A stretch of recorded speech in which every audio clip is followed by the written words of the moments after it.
Continue रहे। तो अब यहां पर रोल आ जाता है हमारा क्लैंप लोडर का।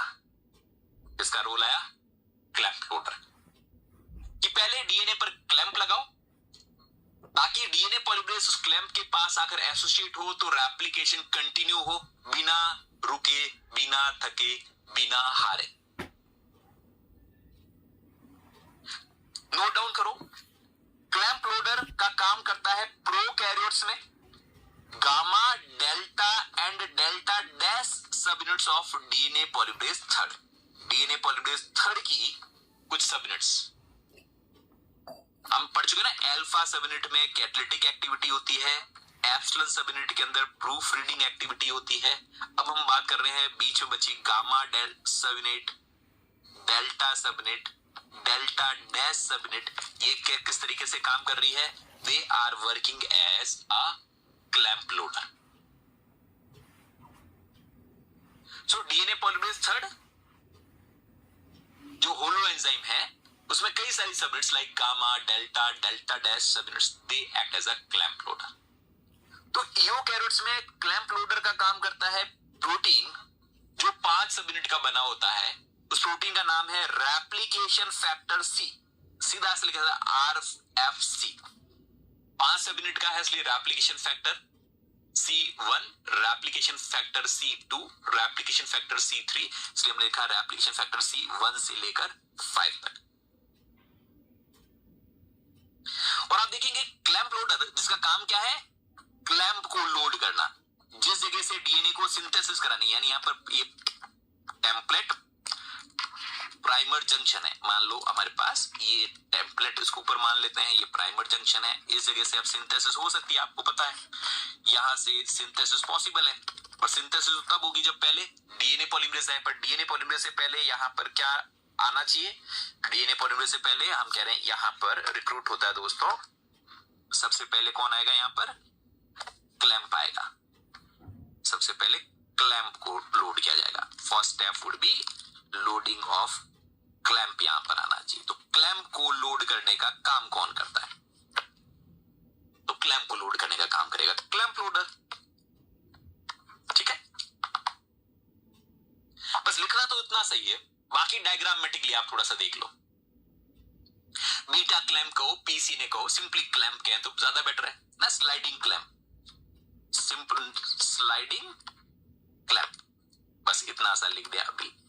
That could be beta clamp और दैट कुड बी PCNA रे, दोनों में से जो कुछ भी। बाकी तो डायग्रामेटिकली आप देख लें कि ये एक क्लैंप लोडर है। क्लैंप लोडर को अपना काम करने के लिए एनर्जी की तरह क्या चाहिए? ATP। So it is clamp loader है, वह ATP डिपेंडेंट मैकेनिज्म से काम करता है। ATP डिपेंडेंट है, तो क्लैंप लोडर के ऊपर आकर बाइंड हो गया ATP। जैसे ही क्लैंप लोडर के पास ATP आकर बाइंड होता है, वहां पर आकर अब बाइंड हो गया, उसने किसको पकड़ लिया? बीटा क्लैंप को भी। और बीटा क्लैंप को भी क्या कर दिया? बीटा क्लैंप जब आया था तो कैसा था? क्लोज्ड था। पर जैसे ही बीटा क्लैंप लोडर के साथ बीटा क्लैंप आकर बाइंड हुआ तो क्लोज से कैसी स्थिति में आ गया है? ओपन स्टेट में आ गया। ठीक है, तो दोस्तों ध्यान रखिएगा। वापस में थोड़ा सा अगर आपको कुछ दिखने में दिक्कत हो रही है तो मैं जूम कर लेता हूं, है ना। ये क्लैंप लोडर है। Clamp loader ATP dependent mechanism में काम करता है। जब ये ATP बाउंड फॉर्म होता है, ऐसे खुला होता है, क्लैंप को पकड़ लेता है। क्लैंप एक रिंग जैसा स्ट्रक्चर है जो क्लोज होता है। जैसे बीटा क्लैंप लोडर के साथ बीटा क्लैंप आकर बैठ होता है तो उसे रिंग को ऐसे खोल देता है, ऐसे ओपन कर देता है। ओपन करने के बाद, ओपन भी हो गया, ओपन करने के बाद अब इस क्लैंप को वो लोड कर देता है प्राइमर टेम्पलेट जंक्शन के ऊपर, जहां आगे डीएनए पॉलीमरेज को बिठाना हो तो डीएनए पॉलीमरेज को बिठा भी देते हैं। अब अगली स्टेप में आप देख सकते हैं ATP डिपेंडेंट, मैं इधर की तरफ भी देता हूं, ये प्रोसेस ATP डिपेंडेंट है। अगले स्टेप में क्या हुआ आप देख सकते हैं, वापस मैं जूम कर लेता हूं। अगले स्टेप पर आप देखो कि इसने क्या किया? क्लैंप को लोड कर रहा है। कहां पर? जहां पर ये स्ट्रैंड टेम्पलेट वाला है और ये 3 प्राइम एंड है, जो प्राइम जहां से रेप्लिकेशन को कंटिन्यू कराया जा सकता है, उस जगह पर वो लोड कर रहा है क्लैंप 1 लोड हो गया तो इसके साथ जो जुड़ा हुआ एटीपी है उसकी हाइड्रोलाइसिस हो जाएगी, क्लैंप लोडर हट जाएगा और यहाँ पर कौन आकर बाइंड हो गया है, यहाँ पर आकर बाइंड हो गया है क्लैंप। इसको मैं छोटा कर देता हूँ क्योंकि आपको चीज समझ में आ गई होगी। तो हुआ क्या, मैं यहाँ पर लिख देता हूँ काम की बात कि यहाँ पर क्लैंप को लोड कर दिया, क्लैंप को लोड करते ही इसकी एटीपी कन्वर्ट हो गई है एडीपी में, और एटीपी जैसे ही एडीपी में कन्वर्ट हुई क्लैंप लोडर हट गया, क्लैंप आ गया, क्लैंप आ गया तो आगे इसको यहाँ पर कौन जोड़ जाएगा, यहाँ पर जोड़ जाएगा आगे डीएनए पॉलीमरेज भी। जहां क्लैंप होगा वहां डीएनए पॉलीमरेज भी आ जाएगा और डीएनए पॉलीमरेज आते ही अब आगे रेप्लिकेशन को भी कंटिन्यू किया जा सकता है। तो ये लिखना क्या है, 2 लाइनें। प्रोकैरियोट्स में क्लैंप लोडर का काम करता है डीएनए पॉलीमरेज, थर्ड की ही कुछ सब यूनिट्स, कौन कौन सी, gamma, delta and delta dash. Eukaryotes में क्लैंप लोडर का काम कौन करता है, तो यूकेरियोट्स में काम करता है रेप्लिकेशन फैक्टर सी। चाहे रेप्लिकेशन फैक्टर सी काम कर रहा हो, चाहे गामा, डेल्टा, डेल्टा डैश सब यूनिट काम कर रहा हो, हम कह सकते हैं, बस एक लाइन और लिख दो कि clamp loading is ATP dependent process. और कोई डायग्राम नहीं बनाना है आपको, is a ATP dependent process. कैसा है, एटीपी डिपेंडेंट प्रोसेस।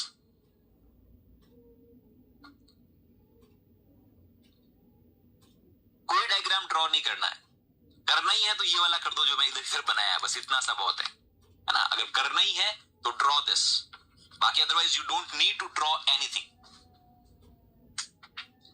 तो क्लैंप लोडर क्लैंप को लोड करता है by ATP dependent process, that's it.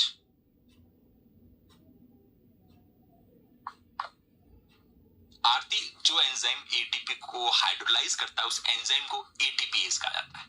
उसे क्या कहता है, एटीपीएस। हम ये अब एटीपी की हाइड्रोलाइसिस हो रही है, तो जब कभी एटीपी हाइड्रोलाइसिस कर रही है तो हम कह रहे हैं कि वहां पर एक्टिविटी कैसे हो रहा है, एटीपी को तोड़ने वाला एटीपीएस। ठीक है, तो ATP hydrolysis process and ATPase is an enzyme which is performing that process. आगे बात करते हैं, क्लैंप लोडर की बात भी होगी, आगे बात करते हैं। हाँ, चाहे आरएनए प्राइमर हो, डीएनए प्राइमर हो, जहां पर भी टेम्पलेट प्राइमर जंक्शन हो, वहां पर क्लैंप लोड करेगा। और ऑब्वियसली लैगिंग स्टैंड पर तो बार बार लोड करना पड़ेगा, जैसा कि नेहा कह रही है, क्योंकि वहां बार बार आरएनए बनेगा, प्राइमेज हट जाएगा, क्लैंप लोडर क्लैंप को लोड करेगा ताकि आगे रेप्लिकेशन को कंटिन्यू कराया जा सके। क्लैंप लोडर की आवश्यकता या क्लैंप की आवश्यकता बार बार लैगिंग स्टैंड पर पड़ेगी, लीडिंग स्टैंड पर तो एक बार पड़ेगी, लैगिंग स्टैंड पर बार बार पड़ती रहेगी। ठीक है, चलो आगे बात करते हैं।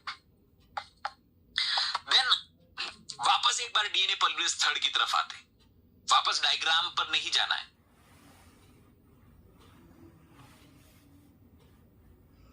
डीएनए पॉलीमरेज जो थर्ड होलो एंजाइम है उसमें 4 एक्चुअली एंजाइम है, 4 एंजाइम्स हम पहले लिख चुके हैं, अब तो सिर्फ उसको डायग्राम से मैं रिप्रेजेंट कराने की कोशिश कर रहा हूं। पहले लिख चुके हैं, जिसमें से 3 तो डीएनए पॉलीमरेज थर्ड के कोर एंजाइम है और एक कॉपी किसकी है, स्लाइडिंग क्लैंप होल्डर की। तो ये रहा स्लाइडिंग क्लैंप लोडर, ये रहा स्लाइडिंग क्लैंप, और ये रहा एक डीएनए पॉलीमरेज 1, ये रहा दूसरा डीएनए पॉलीमरेज 2, दूसरी कॉपी डीएनए पॉलीमरेज थर्ड की 3 कॉपीज है, 1, 2 एंड 3। हर डीएनए पॉलीमरेज वापस 3 सब यूनिट का बना हुआ है। और स्लाइडिंग क्लैंप और जो 3 डीएनए पॉलीमरेज है उनको आपस में चिपकाने का काम एक फ्लेक्सिबल टाउ प्रोटीन से किया रहा है। ये भी लिख दें कि tau protein, TAU, tau protein link core DNA polymerase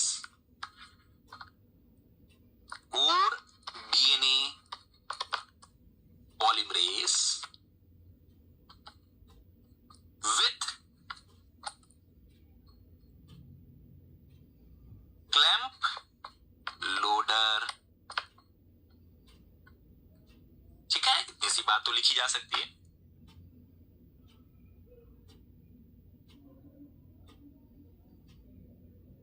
साक्षी, लैगिंग स्ट्रैंड पर बार बार क्लैंप को लोड करना पड़ेगा, अभी हम देखेंगे कैसे।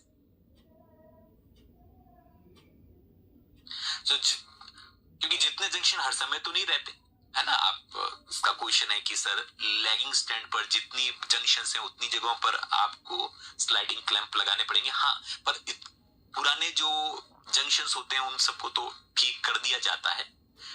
एप्लीकेशन 4 के आसपास जो अभी भी छोटे छोटे टुकड़े हैं वहां पर क्लैंप को लोड करना पड़ेगा बच्चे, अभी हम देखेंगे। तो क्या बात लिखनी है, सिर्फ इतनी सी बात लिखनी है कि DNA polymerase third holo enzyme में 4 एंजाइम्स हैं। कौन? 3 तो कोर डीएनए पॉलीमरेज और 1 क्लैंप लोडर। अगर आपसे कोई पूछे कि भाई स्लाइडिंग क्लैंप लोडर को एंजाइम क्यों कहा, एंजाइम क्यों कहा? क्योंकि ये एटीपी को किस में कन्वर्ट कर सकता है? एडीपी में कन्वर्ट कर सकता है। इसलिए इसके पास भी कौन सी एक्टिविटी है? जैसे अभी किसी ने कहा था इसके पास भी कौन सी एक्टिविटी है, तो इसके पास है एटीपीएज एक्टिविटी। कैसी एक्टिविटी है? ATPase activity. ठीक है, तो DNA polymerase third holo enzyme में 4 एंजाइम्स हैं, 3 तो कोर डीएनए पॉलीमरेज और 1 क्लैंप लोडर, और ये है क्लैंप। चलें आगे। लिख दिया आपने, क्या लिखना है? एक तो ये लाइन लिखनी है, एक ये लाइन लिखनी है, डायग्राम को नहीं बनाना है।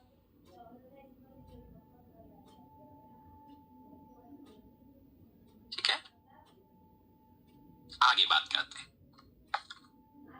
देन फ्रेंड्स, ये देखो बहुत काम की बात। अब जैसे किसी ना कि लीडिंग स्ट्रैंड लैगिंग स्ट्रैंड का कई बच्चों को कंफ्यूजन हो रहा है, सिर्फ डायग्राम से समझने की कोशिश करना है, यहां से कोई क्वेश्चन नहीं बनेगा। चीजें और क्लियर हो सके उसके लिए मैं ये डायग्राम लेकर आया कि कैसे ये होलो एंजाइम लीडिंग स्ट्रैंड और लैगिंग स्ट्रैंड दोनों पर काम करता है। क्योंकि एक आपके पास लॉजिकली देखा जाए तो एक डीएनए पॉलीमरेज अगर इस डायरेक्शन में आगे बढ़ रहा है, इस डायरेक्शन में आगे बढ़ रहा है, तो दूसरा डीएनए पॉलीमरेज तो इस डायरेक्शन में आगे बढ़ना चाहिए, ऐसे आगे बढ़ेगा। तो ये जबकि हम कह रहे हैं ये वाला डीएनए पॉलीमरेज और ये दोनों डीएनए पॉलीमरेज तो आपस में जुड़े हुए होते हैं थ्रू और एक तीसरा डीएनए पॉलीमरेज हमने तो और बता दिया, ये सारे डीएनए पॉलीमरेज आपस में जुड़े होते हैं। तो कैसे मिलजुल कर काम करते हैं? ये हो सकता है कहां काम कर रहा हो? लीडिंग स्ट्रैंड पर काम कर रहा हो। ये वाला डीएनए पॉलीमरेज कहां काम कर रहा हो? लैगिंग स्ट्रैंड में काम कर रहा हो। तो ये दूसरा कि लैगिंग स्ट्रैंड पर एक दूसरा जो फ्रैगमेंट बनेगा उसके लिए तैयारी कर रहा हो, क्योंकि लैगिंग स्ट्रैंड पर बार बार एक स्ट्रैंड सिंथेसाइज हुआ नहीं कि दूसरा स्ट्रैंड वापस प्राइमर जुड़ जाता है। तो इसलिए लैगिंग स्ट्रैंड के लिए 2 डीएनए पॉलीमरेज रखे हैं, लीडिंग के लिए एक बहुत है। टाउ का फंक्शन क्या है? टाउ फ्लेक्सिबल लिंकर है जो बार बार डीएनए पॉलीमरेज से हटाएगा, वापस जोड़ेगा, वापस हटाएगा, वापस जोड़ेगा, काम हुआ तो हटा देगा, वापस जोड़ देगा। तो टाउ प्रोटीन का काम क्या होगा? जहां पर बीटा क्लैंप लगी होगी वहां डीएनए पॉलीमरेज को बिठा देगा। जैसे रेप्लिकेशन कंप्लीट हुआ वहां से वापस हट जाएगा, वापस जहां बीटा क्लैंप होगी वहां पर वापस जाकर जुड़ जाएगा। तो ये सब मिलजुल कर कैसे काम करते हैं उसको समझाने के लिए मैंने डायग्राम, इससे कोई क्वेश्चन एग्जाम में नहीं बनेगा कि draw a well labeled diagram that how both the DNA polymerase they act on a replication fork। ऐसा कोई क्वेश्चन नहीं बनने वाला है, इसलिए टेंशन नहीं लीजिएगा, सिर्फ एक बार देख लीजिए। देखो ये डीएनए पॉलीमरेज 1 है जो लीडिंग स्ट्रैंड पर बेचारा लगातार बीटा क्लैंप के साथ लीडिंग स्ट्रैंड पर काम कर रहा है, इसमें तो कोई प्रॉब्लम है नहीं। लीडिंग स्ट्रैंड पर लगातार ये काम करता हुआ आगे इस डायरेक्शन में बढ़ता जाएगा।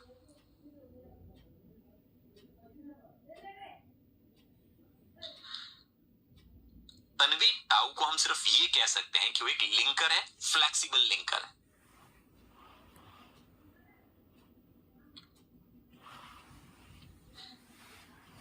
ये हमारा दूसरा डीएनए पॉलीमरेज मान लें और ये हमारा तीसरा डीएनए पॉलीमरेज।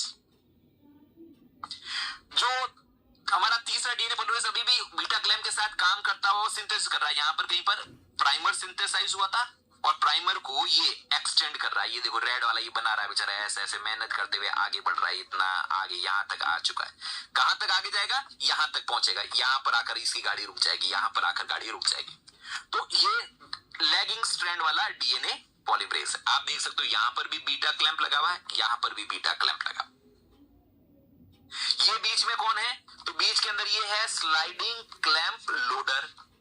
इसने पकड़ रखा है स्लाइडिंग क्लैंप को, जो इस स्लाइडिंग क्लैंप को कहां पर जोड़ेगा? जैसे ही वापस कोई एक प्राइमेज नया आरएनए प्राइमर जोड़ेगा, वहां पर स्लाइडिंग क्लैंप को ये जोड़ देगा। तो एक स्लाइडिंग क्लैंप को इसने पकड़ के रखा हुआ है। हाँ, ये तीनों पॉलीमरेज रामकुमार हमेशा आपस में जुड़े हुए होंगे होलो एंजाइम की, तभी तो इस एंजाइम का नाम होलो एंजाइम है बच्चे। इसको अगर सिंप्लीफाइड तरीके से बात करें तो डायग्राम को कुछ इस तरीके से रिप्रेजेंट किया जा सकता है कि ये हमारा एक डीएनए है ना, ऐसा एक डीएनए पॉलीमरेज ऐसा कुछ है, और दूसरा इस तरीके से ड्रॉ कर सकते हैं ऐसा कुछ। बहुत सिंप्लीफाइड तरीके से अगर डायग्राम को ड्रॉ करना चाहे तो ऐसा कुछ ड्रॉ कर सकते हैं। इस तरीके से इसको बताया गया है, जिसमें हम क्या कह रहे हैं, एक डीएनए पॉलीमरेज तो ऐसे आगे काम कर रहा है, बहुत सिंपल तरीके से अगर ड्रॉ करना चाहें तो इस तरीके से आगे काम चल रहा है। दूसरा डीएनए पॉलीमरेज हमारा यहां पर काम कर रहा है, धीरे धीरे वो लैगिंग स्ट्रैंड पर यहां से उसने हो सकता है स्टार्ट किया है और यहां तक पहुंचा है। तीसरा डीएनए पॉलीमरेज यहां हवा में लटका हुआ है, अभी उसको ऐसे बनाया जा सकता है और बीच में आप इन सब को आपस में कनेक्ट कर सकते हैं through a common beta clamp. इसलिए ना बनाओ तो ज्यादा बेहतर है। और बीटा क्लैंप ने किसको पकड़ के रखा हुआ है? बीटा क्लैंप ने पकड़ रखा है इस एक और बीटा क्लैंप लोडर ने किसको पकड़ रखा है? बीटा क्लैंप को पकड़ के रखा हुआ है। तो यहाँ पर लीडिंग स्ट्रैंड की सिंथेसिस हो रही है, यहाँ पर लैगिंग स्ट्रैंड की सिंथेसिस हो रही है, बाकी का स्ट्रैंड अभी पीछे खुल चुका है तो यहाँ पर भी अभी डीएनए सिंथेसिस होगी। खैर, अगली स्टेप देखो, हमने कहा कि यहाँ पर यहाँ पर आगे हेलिकेज काम करता हुआ बढ़ रहा है। ये कौन है? हेलिकेज काम कर रहा है। तो ये पीछे जो डीएनए बन रहा है, इस डीएनए के ऊपर कौन सा प्रोटीन आकर बाइंड हो गया है? एसएसपी आकर बाइंड हो गया है। अब जैसे ही एक थोड़ा सा स्ट्रेच और ज्यादा लंबा होगा, वहां पर कौन आ जाएगा? प्राइमेज आ जाएगा। तो एक डीएनए पॉलीमरेज लीडिंग स्ट्रैंड पर काम कर रहा है, ये दूसरा डीएनए पॉलीमरेज लैगिंग स्ट्रैंड पर काम करता हुआ आगे की तरफ बढ़ रहा है। पीछे तो थोड़ा सा और लैगिंग स्ट्रैंड पर DNA synthesize, DNA single strand हुआ, वहां पर जोड़ दिया गया आरएनए प्राइमर। और जैसे ही आरएनए प्राइमर जोड़ दिया गया, अब ये हेलिकेज लोडर इस हेल को यहां पर लाकर जोड़ देगा। तीसरे की तैनाती, जब तीसरा मतलब यहां पर क्लैंप को लाकर जोड़ेगा। जब क्लैंप आ गया, क्लैंप के बाद ये वाला डीएनए पॉलीमरेज भी यहां पर आकर काम करना शुरू करेगा। तब तक ये वाला डीएनए पॉलीमरेज अपना काम निपटा चुका होगा, यहां तक आकर कंप्लीट कर चुका होगा। तो अगली स्लाइड में देखें क्या हो रहा है। पहली स्लाइड में क्या हुआ? सिर्फ एक प्राइमर जुड़ा हुआ था, लैगिंग स्ट्रैंड पर ओकाज़की फ्रैगमेंट है, उसका निर्माण हो रहा है। लीडिंग स्ट्रैंड पर कंटीन्यूअस सिंथेसिस है। अभी लैगिंग स्ट्रैंड पर कोई दूसरा प्राइमर नहीं जुड़ा। अगली स्लाइड के अंदर एक आरएनए प्राइमर जुड़ चुका। उससे अगली स्लाइड के अंदर जैसे ही प्राइमर जुड़ा, उस प्राइमर वाली जगह पर लोड कर दिया गया बीटा क्लैंप को, है ना। तो प्राइमेज ने प्राइमर को जोड़ा, किसने जोड़ा? प्राइमेज ने जैसे ही प्राइमर को जोड़ा, उस जगह को किसने पकड़ लिया? उस जगह को वापस पकड़ लिया बीटा क्लैंप ने, और वहां पर क्या लोड कर रहा है? क्लैंप को। तब तक ये वाला डीएनए पॉलीमरेज देखो, अब बस थोड़ा सा गैप और बचा है, इसको कंप्लीट करना है। बीटा क्लैंप लोड हो चुका है।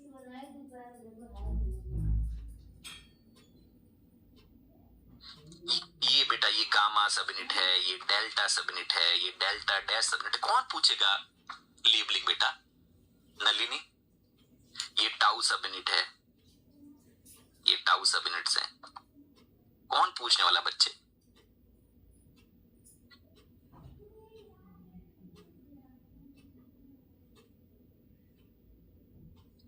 आगे बात करते हैं। प्राइमेज रिलीज हो गया। अब अगले स्टेप में देखो डीएनए पॉलीमरेज। तो ये देखो पहला वाला डीएनए पॉलीमरेज, ये दूसरा डीएनए पॉलीमरेज, लगभग अभी सिर्फ इतना सा काम और बाकी बचा हुआ है। तीसरा डीएनए पॉलीमरेज भी काम पे लग गया है। तो एक डीएनए पॉलीमरेज, जैसे हम बताते ना, अब इसको मैं बहुत सिंप्लीफाइड डायग्राम की तरफ बताना चाहूं तो ऐसी कुछ रिएक्शन हो रही है। अगर इन डीएनए पॉलीमरेज को आपस में न जोड़ू तो कुछ इस तरीके की प्रक्रिया हो रही है। यहां पर भी कोई प्राइमर जुड़ा होगा, यहां पर कोई प्राइमर, यहां पर कोई प्राइमर। अब क्या हो रहा होगा?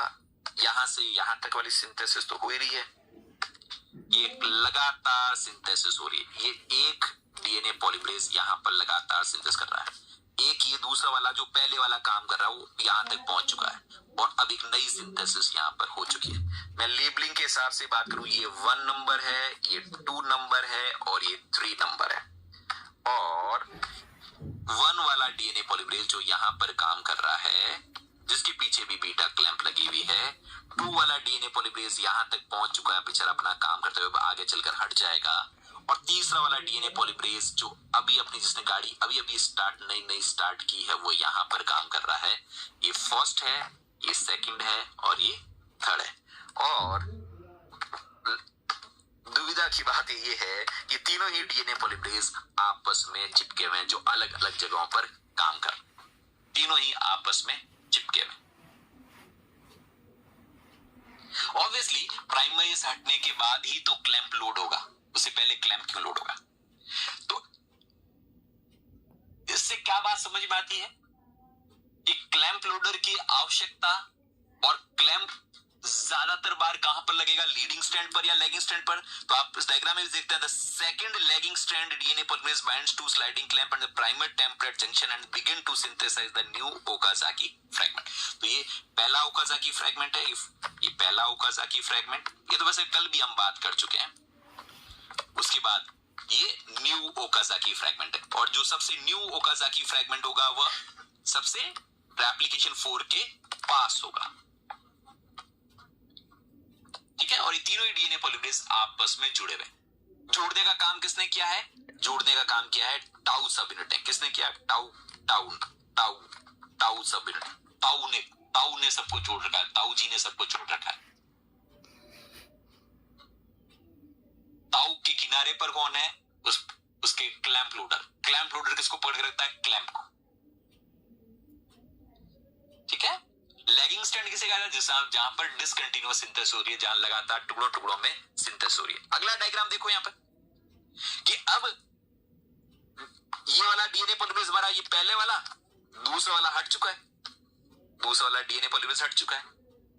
यानी जो लैगिंग स्ट्रैंड पर जिस डीएनए पॉलीमरेज ने पहले काम करना शुरू किया था, उसने अपना काम को ले एक छोटा बैच उसने बना दिया, वहां से वो हट चुका है। और अब हमारा जो थर्ड वाला डीएनए पॉलीमरेज है, वह भी काफी हद तक अपना काम कर चुका है। वह भी यहां तक, यहां से यहां तक, तो यहां तक आएगा उसको, लेकिन वह भी 50% अपना काम कर चुका है ना। जब तक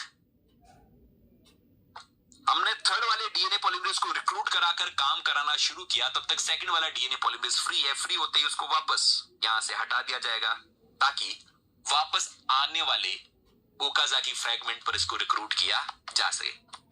तो यहां से हट जाएगा, और जैसे डीएनए पॉलीमरेज थर्ड यहां से हटा, यहां से डीएनए पॉलीमरेज थर्ड हट गया, तो यहां से क्लैंप भी हट जाएगी, और क्लैंप विल आल्सो डिसोशिएट, और क्लैंप यहां पर आकर इसके पास आकर वापस बाइंड हो जाएगी। क्लैंप हटकर यहां आकर बाइंड हो जाएगी, ताकि वापस क्लैंप को लोड कराया जा सके। तब तक ये देखो पीछे था सिंगल स्ट्रैंड हो ही चुका है। फिर यहाँ पर वापस कोई प्राइमेज अपना काम करेगा। प्राइमेज ने जैसे ही अपना यहाँ पर काम कर दिया, तो क्लैंप लोडर इसको पकड़ लेगा और यहाँ पर वापस क्लैंप को लोड कर देगा।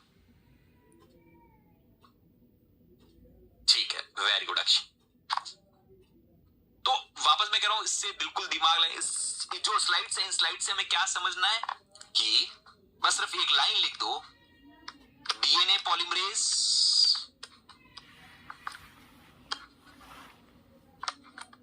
होलो एंजाइम वर्क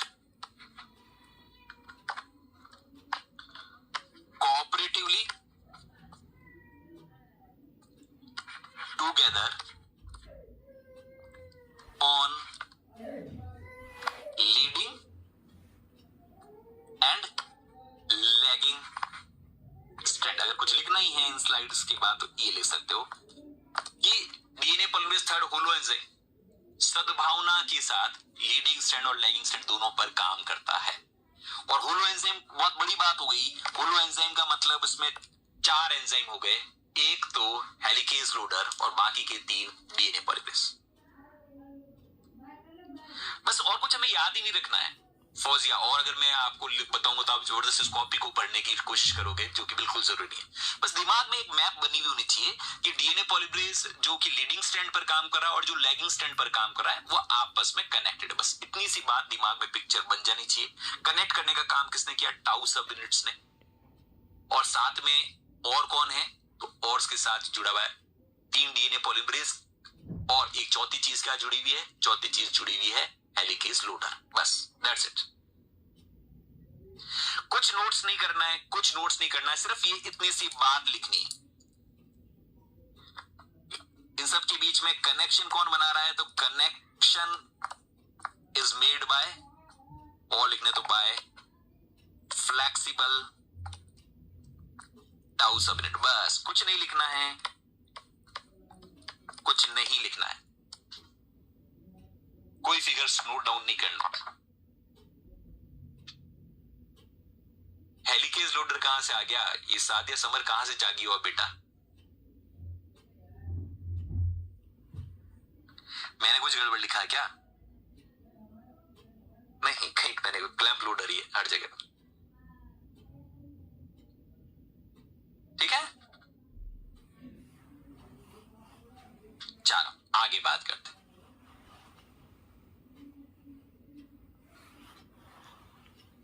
अब दोस्तों, स्पेशली यूकैरियोटिक सिस्टम में डीएनए पॉलीमरेज स्विचिंग बहुत ज्यादा देखने को मिलती है।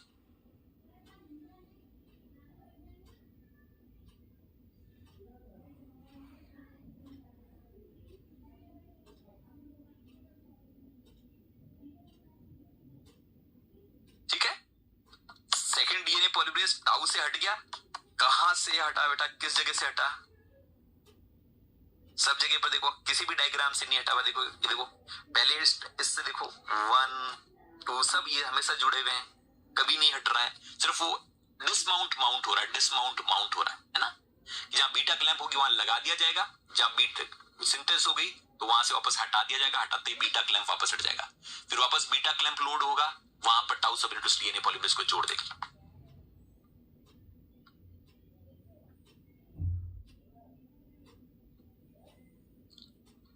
इन विट्रो कंडीशन में तो करुणा हम डीएनए पॉलीमरेज थर्ड का इस्तेमाल ही नहीं करते। इतने माथा फोड़ी वाले एंजाइम को कौन इस्तेमाल करेगा? हम फर्स्ट को इस्तेमाल करते हैं, है ना। चाहे वो टैग डीएनए पॉलीमरेज 1 हो, और उसमें भी कोशिश करते हैं कि क्लिनो फ्रेगमेंट का इस्तेमाल करें। इतना खतरनाक प्राणी को कहां लगाएंगे टेस्ट ट्यूब में, है करुणा? तो थोड़ी करुणा रखते हैं हम हमारे इन विट्रो सिस्टम पर।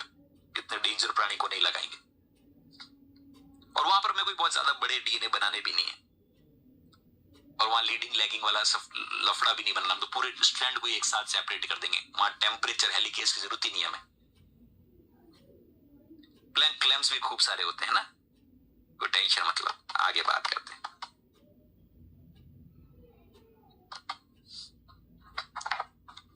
चलो, DNA polymerase switching is common in eukaryotes. It is common in eukaryotes, जहां पर non progressive DNA polymerase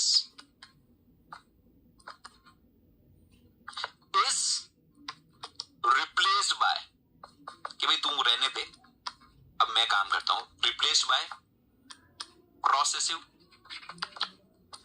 DNA polymerase. और इस तरीके की कार्यवाही more on lagging strand, bar bar lagging strand पर भी पॉलीमरेज स्विचिंग देखने को मिलेगी। क्योंकि एक्चुअली हमेशा इनिशिएशन करना है, यूकैरियोट्स में इनिशिएशन करने का काम कौन करेगा? डीएनए पॉलीमरेज अल्फा, जो आरएनए भी बनाएगा और डीएनए भी बनाएगा। तो हमने कहा 10 से 30 न्यूक्लियोटाइड का आरएनए बनाएगा, और फिर अप टू 50 न्यूक्लियोटाइड का उसने डीएनए बना दिया। पर अब डीएनए पॉलीमरेज अल्फा को, भाई तू तो हट जा, साइड में हो जा, अब तेरी तो कोई आवश्यकता नहीं है, तू प्रोसेसिव नहीं है, तेरी इतनी शक्ति नहीं है कि तू लगातार 200 न्यूक्लियोटाइड तक के डीएनए को बनाए। तो उसके बाद फर्दर इलोंगेशन के दौरान कौन आ जाता है? तो इलोंगेशन के दौरान आ जाता है या तो डीएनए पॉलीमरेज एप्सिलॉन, ये एप्सिलॉन है ना, ये अल्फा नहीं है, एप्सिलॉन, और डीएनए पॉलीमरेज डेल्टा, ये भी अल्फा नहीं है, ये मैं डेल्टा बनाने की कोशिश कर रहा हूं, ठीक है, डेल्टा। एप्सिलॉन कहां पर आएगा? मेनली लीडिंग स्ट्रैंड पर, और डेल्टा कहां पर आ जाएगा? डरता डरता लैगिंग स्ट्रैंड पर।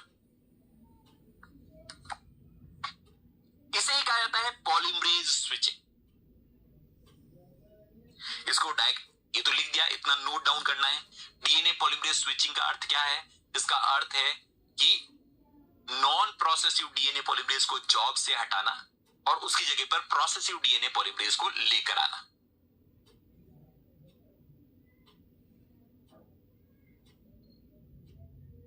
ज्यादातर ये प्रक्रिया आपको लैगिंग स्ट्रैंड पर देखने को मिलेगी। मैं ये नहीं कह रहा हूं लीडिंग स्ट्रैंड पर नहीं हो सकती, लीडिंग स्ट्रैंड हो तो एक बार होगी, लैगिंग स्ट्रैंड पर ये बार बार होगी। हमेशा यूकेरियोट में रेप्लिकेशन को स्टार्ट करने का काम डीएनए पॉलीमरेज अल्फा करेगा, पर थोड़े टाइम के बाद अल्फा हो गया, भाई रहने दे बच्चे, साइड में हो जा, अब हम आएंगे, हम मतलब डेल्टा या एप्सिलॉन आएंगे। इसे ही कहा जाता है पॉलीमरेज स्विचिंग। इसको डायग्रामेटिकली अगर आपको नहीं दिख रहा तो मैं वापस डायग्रामेटिकली भी बता देता हूं, अगर आपको क्लियर नहीं दिख रहा तो मैं थोड़ा जूम करके बता देता हूं। ये देखो टेम्पलेट प्राइमर जंक्शन है, टेम्पलेट प्राइमर जंक्शन पर डीएनए पॉलीमरेज अल्फा आया, सॉरी ये टेम्पलेट प्राइमर जंक्शन, ये डीएनए पॉलीमरेज अल्फा आया लैगिंग स्ट्रैंड पर, उसने क्या बनाया? आरएनए का प्राइमर बनाया। पर सिर्फ वो आरएनए नहीं बनाता है, वह आगे रेड कलर से बता रखा है डीएनए भी बना रहा है, पर उसके बाद इसे अल्फा का कहो भाई अब तू रहने दे। तो ये देखो मुंह लटकाकर कौन चला गया? मुंह लटकाकर जा रहा है डीएनए पॉलीमरेज अल्फा, और उसकी जगह पर कौन आ रहा है?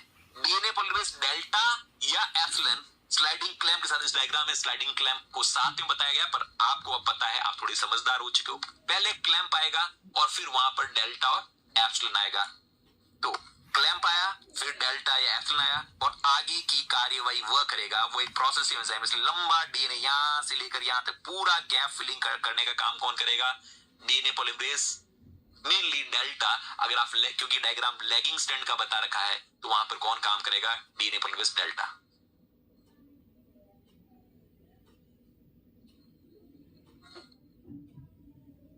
क्लियर यहां तक बात? पॉलीमरेज स्विचिंग का मतलब क्या हुआ, समझ में आया? रफ डायग्राम बताएं, चलो रफ डायग्राम बता देते बच्चा आपके लिए। रफ डायग्राम बताएं, वैसे क्यों बेटा? फिर आपके नोट्स बड़े हो जाएंगे, बनाने को कुछ नहीं है, आपके नोट्स बड़े होंगे और आपके लिए समस्या होगी कि यहाँ पर इस तरीके से डायग्राम बना लो, ठीक है? इस तरीके से ये थोड़ा सा आरएनए का प्राइमर बना दो और उसके बाद थोड़ा सा डीएनए बनवा दो यहां तक, और ऐसे डायग्राम बना लो और यहां पर बना दो कि ये काम किसने किया, ये वाला काम कर दिया यहां से लेकर यहां तक डीएनए पॉलीमरेज अल्फा ने, डीएनए पॉलीमरेज अल्फा ने। अगले स्टेप में हम कहेंगे यहां से अल्फा तो हट जाएगा और यहां पर एंट्री मारेगा कौन? डेल्टा या एप्सिलॉन, और लो ये बना दिया डायग्राम वापस। 3 प्राइम यहां पर भी लिखा, 3 प्राइम, 3 प्राइम, सॉरी 3 प्राइम, और इधर लिख देते हैं 5 प्राइम, 3 प्राइम और 5 प्राइम। यहां से यहां तक वाला काम तो ये कर चुका है, तो वापस कलर कॉम्बिनेशन वही रखें। डेल ये प्राइमर जुड़ा था, प्राइमर जुड़ने के बाद ये एक्सटेंशन किसने किया था? डीएनए पॉलीमरेज अल्फा ने किया था, और अब आगे की गाड़ी संभालेगा ये डेल्टा या एप्सिलॉन, ये आ चुका है, जिसके पास क्लैंप भी है, अब वह सिंथेसिस करेगा। इसे ही कहा जाता है स्विचिंग, अल्फा का हटना और डेल्टा या एप्सिलॉन का आगमन। ठीक है बच्चे?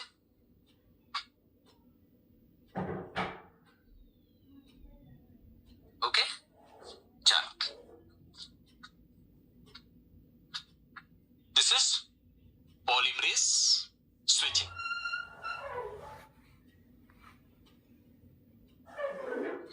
नॉन प्रोसेसिव डीएनए पॉलीमरेज में क्लैंप का कोई रोल ही नहीं है, क्योंकि क्लैंप होता तो फिर वो नॉन प्रोसेसिव होता ही नहीं, फिर वो प्रोसेसिव होता। ओके प्राची, वो तो हम शुरुआत में पढ़ा कि what is basic difference between progressive and non progressive. तो नॉन प्रोसेसिव वो है जिनका बीटा क्लैंप से कोई दोस्ती नहीं है, जो खतरों के खिलाड़ी है, थोड़े टाइम के बाद ही नीचे गिर जाते हैं, है ना। रस्सी पर चलना है बिना क्लैंप के तो कहां ज्यादा थोड़ी चल पाएगा। ओके, आगे बात करते हैं। नाउ अब यहां से यहां तक सिंथेसिस हो गई। तो अब इस ये देखो, ये ओकाजाकी फ्रैगमेंट पुराना वाला है, ये ओल्ड ओकाजाकी फ्रैगमेंट है, और इस डायग्राम में ये नया ओकाजाकी फ्रैगमेंट बन रहा है। तो अब इसकी प्रोसेसिंग कैसे की जाए, यानी कैसे इस आरएनए को कैसे हटाया जाए, यहां से आरएनए को कैसे हटाया जाए, इस गैप को कैसे फिल कर कर पूरा कंप्लीट सिंथेसिस की जाए। तो अब हम बात कर रहे हैं, हमारा नया टॉपिक जो शुरू हो रहा है, नया बात शुरू हो रही है कि how Okazaki fragments are matured to a continuous DNA strand in prokaryotes. Prokaryotes में इसको कंटिन्यूअस स्ट्रैंड में कैसे तब्दील किया जाता है। यहां पर इंपॉर्टेंट दोस्तों रोल प्ले करते हैं दो इंपॉर्टेंट एंजाइम्स। ध्यान रखना, इस मैच्योरेशन में सिर्फ इतनी सी बात याद रखनी है। एक तो रोल है आरएनएज एच का। आरएनएज एच क्या करता है, it removes selectively RNA which is in hybrid state with DNA, है ना।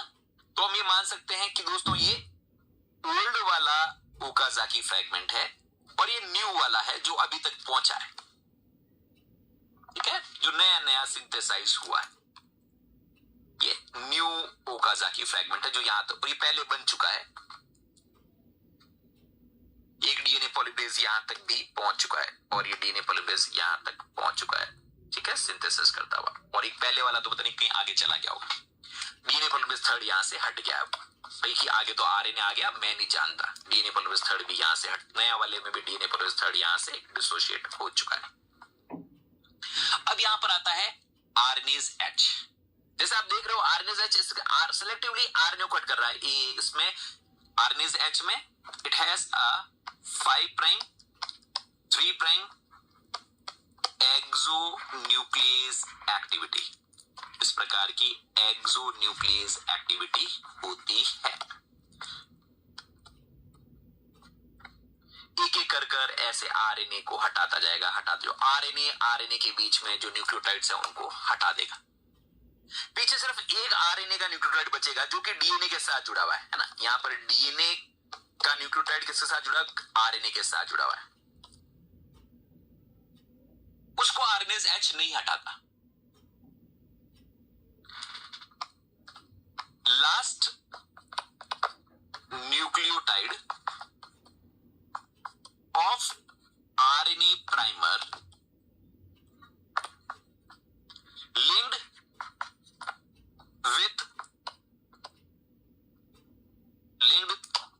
through phosphodiester bond, linked through phosphodiester bond with DNA is removed by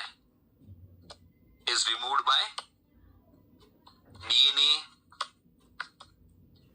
polymerase 1. This is one of the model.